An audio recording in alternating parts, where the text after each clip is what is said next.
Okay, so we got the Profile 3. Check. Ooh, man, we don't want this thing clipping. All right, so we got the brand new FIFINE Profile 3 mic. It's the amplified tank, or whatever you call it, AmpliTank mic, whatever. This is what it is. I'm gonna be using it the entire video and stuff. That way you get a true understanding of what it sounds like. I'm just gonna run it raw. I'm gonna bring up the audios or bring down the audios to keep it from peaking and making sure you guys and gals can hear it. But I'm not gonna put any kind of filters on it other than that, and I'm not going to do any kind of EQing at all. There's an EQ built in because of the amplifiers, and then also there's a small slight EQ you can turn on the mic itself to bring out some of the low pass filter. So I'll show you that later. Let's hop into the video. FYI, FIFINE just send this mic out to me, but they're not seeing the video before you guys and gals, and they're not paying me for this video because they won't. FIFINE, sponsor my videos. In any case, if you do want to help out and support the channel, make sure you check out the links for this mic and anything else I'll be talking about in the description below or in the pinned comment. I'll do maybe both. I have no idea.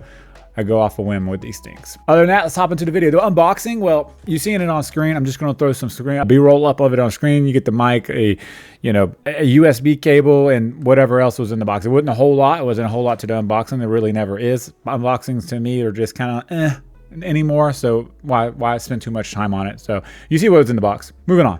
All right, so let's talk about the high sampling rate of this mic. It does go all the way up to 192,000 hertz, which is awesome. So one of the other things I was talking about, kind of like in the intro of the video itself, it does have a low cut filter built into it. On the bottom of the mic itself, there's a little switch where you can be on what we call flat E, or you can do a low cut EQ, or as a low pass. I can't remember off the top of my head. I'm having a brain fart right now, too much on my mind. But anyways, I'm gonna cut that on just for a minute so you can hear what it sounds like with it on. All right, so this is what it sounds like with it on. I just wanted to kind of throw it out there. It should take a little bit of the rumble out if there's any kind of reverb coming through the boom arm or something like that. Hopefully there's not, because I'm not gonna re-record this video. If there is, I'll just put a filter on it and tell you there was a lot of reverb without the filter on, but it should be okay because of how I have it set up, and it's pretty far away from me. 6 inches. This is a condenser mic, by the way. This isn't a dynamic mic or anything like that, XLR. This is a true, straight USB plug and play mic. Okay, we have it turned back off, just FYI there. Another thing is good about the low cut filter is it will help with like fan noises and stuff like that too.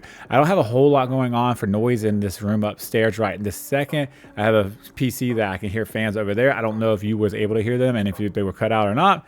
And you can tell me in the comments below. Again, this is a USB-C to Type A mic, or C, whatever you want to use for the cable wise. But if you use the cable they come with, you can just plug it up to your PC. It'll work fine. Mac, PS4, PS5, even the Xbox. It does work on the Xbox with my setup that I've shown you guys and gals multiple times now. We're not going to do that. You can find that video pinned in the description below, or hang around to the end of the video. I'll pin it showing you how to use it on Xbox. You'll need some cables and everything else to get it to work, but it will work on Xbox. So there is no kind of software with this particular mic itself. FIFINE doesn't really do software-based stuff. Everything they do is plug and play, which is fine because majority of their mics do come sounding really good out of the box, in my personal opinion. I mean, the K688, the AEM8, the Tank 3, all these mics that I've pretty much tested, even down to their very entry, I can't remember the name of it, I tested too, but they all sound pretty good. Now, with that being said, I would like them to start getting into some of the more competitive area with software itself, just because their competitors are. Like their main competitors, like Maano and stuff like that, they're putting out more and more mics that are compatible with software, and you just have so much you can do. With that being said though, their mics are more expensive now too. So where I do want to see FIFINE do that, I want to see if we can somehow, because like developing software can't cost that much to put into where we can have EQing and stuff like that on the mic. Everything that all these other companies have, I want to see FIFINE get in the area, and they've been doing all kind of crazy stuff over there at FIFINE. Matter of fact, their D6 Stream Deck that they made, or whatever you want to call it, it's a Stream Deck. They did some software updates to it. I actually really need to probably do a new video on that, because it might actually hang with the actual Stream Deck, and it's a 15 key Stream Deck for $70 versus $130 from Elgato. So I still think there's some software missing there, and this isn't the video for that, but I did want to throw that out there because I put it this way. I took my other Stream Deck Plus and put it on my other PC and brought the D6 over here to have as a second Stream Deck over here because I just didn't need two Stream Deck Pluses over here, to be honest with you. So now I can probably use that for other things I need to actually use it for. Moving on. So the mic does have mic monitoring at the bottom of it. You can turn it on and you plug it in. What's good about it, and this is why it works on the Xbox, there are other mic they had come out with. I can't remember the was it the AM6? Because you had the AM8 and I think the AM6. You had to go into your PC to turn mic monitoring on, which made it unusable for Xbox. You couldn't use it in Xbox at all. And honestly, I didn't feel like it should have to go through your PC and stuff to set up mic monitoring personally. But in any case, you did with that mic. With this mic, it came out of the box. I plugged the headset right up to it when I first started testing it, and I was, boom, able to hear it immediately. Another cool thing about this is you do have your mic monitoring knobs on the back and your gain knobs. Now, the gain knob is super, super hot. I'm going to go ahead and tell you that now. I have this thing at 15%. If I went any higher when I talk sometimes, sorry for bumping the mic, it literally was peaking. So, or it wasn't peaking, it was just getting really, really close. And I don't like to be that close because sometimes I get exciting in my videos. And I didn't want to take the risk. So I got it 15% turned up. And that's kind of crazy there to think that I only have it at 15% and you're getting this much volume out of it, which means it's a it's really a hot mic. But you do have a mic monitoring knob, you have a gain knob, and on the front of the mic itself, you have because you can receive audio into this. It's like the two-way pass filter or whatever you call it.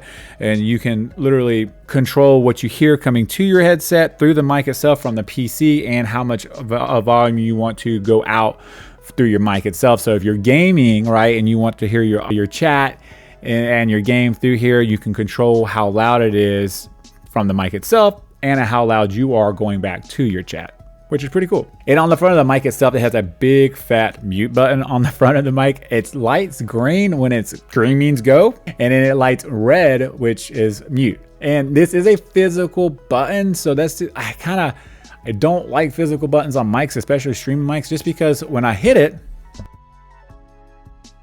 you hear me hit it. You know what I mean? So it's not like we kind of want those passive buttons where you don't barely touch it and it turns mute and stuff like that. I kind of want to see those start implemented on these mics itself. Now, when it came to the build of this mic itself, I'll be honest with you, it felt pretty strong. I mean, it's a metal body, right?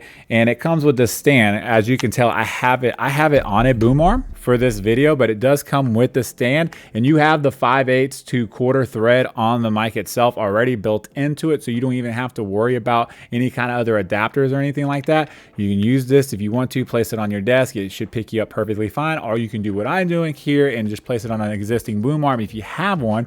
If not, this is the FIFINE low profile boom arm that I actually did a video on. My favorite boom arm. This is literally my everyday use boom arm right now, so take that for what it's worth. It's like $50, so you can get get this mic with this boom arm and be good to go. In any case, I'm gonna post both of these. I'll post this boom arm down below, and I'll throw a really cheap boom arm down there as well that I've tested and I know that works, just in case you don't have that $56 budget or whatever it costs. It might even be a lot cheaper now, but I will tell you this boom arm is worth every penny. All right, so this is a corduroy mic, so it means you're gonna speak into it from the front like I'm doing. You're not gonna try to speak into the top or the sides or back. This is just for looks. They kind of went with you wanted to keep it uniform all the way around the mic, which I really appreciate. I actually really like the look of this mic, personally speaking. It looks really good in my personal opinion. I like the metal bottle. I like the black on black. They're doing a lot of good things with the look of this mic. The only thing I will say that I'm not a big fan of is this right here up top.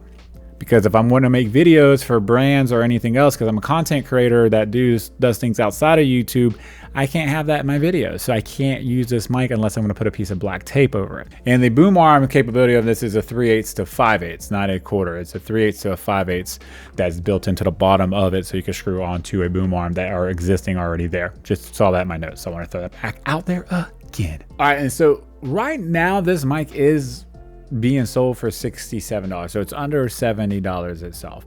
You get a lot of stuff with it. The upwards in the frequency and all that is there, and you get the mic monitoring, the two knobs, there's a lot going on there. So you can let me know in the comments below if it's worth that $70 mark or not, or would you rather just stick with the more cheaper versions that have a lower frequency and hertz wise, and you tell me. Again, if you're interested in this mic or anything else I talked about throughout the video itself, you can find it pinned in the description below. And if you want to check out some of the other videos I talked about throughout the video, the FIFINE boom arm, you can check that out here. And if you want to check out the how to use this mic on the Xbox, you can check that video out over here. I'll see you guys and gals in the next video. As always, peace and love.